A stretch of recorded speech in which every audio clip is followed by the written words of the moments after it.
శ్రీ మేడారం సమ్మక్క సారక్క జ్యోతిషాలయం. జ్యోతిష్యం, వాస్తు శాస్త్రం మన పూర్వీకులు మనకిచ్చిన వరం. కోయదొర సమ్మయ్యరాజు గారు వీరు గత 40 సంవత్సరాలుగా మేడారంలో స్థిరంగా ఉంటూ జ్యోతిష్యం ద్వారా ఎంతో మంది సమస్యలను పరిష్కరిస్తున్నారు.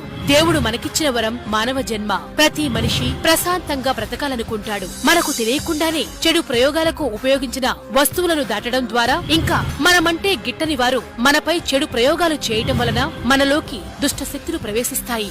అప్పుడు మన ఎదుగుదల ఆగిపోతుంది. మనం చేసే మంచి ప్రయత్నాలన్నీ విఫలమవుతాయి. కుటుంబ సభ్యుల మధ్య కలహాలు, మిత్రులు శత్రువులుగా మారటం, ధనం నిలకడ లేకపోవటం, ఆరోగ్య సమస్యలు ఏర్పడటం, వ్యాపారంలో తీవ్రమైన నష్టాలు, పెళ్లికి ఎన్ని సంబంధాలు వచ్చినా ముడిపడకపోవడం, ప్రేమించిన వారు దూరమవటం, సంతానం లేకపోవటం, ఉద్యోగం రాకపోవడం, చదువు మీద ధ్యాస లేకపోవటం, ఇటువంటివి మన జీవితంలో జరుగుతున్నప్పుడు మనం దుష్టగ్రహాలచే పీడింపబడుతున్నామని వెంటనే తెలుసుకోవాలి. సమ్మయ్యరాజు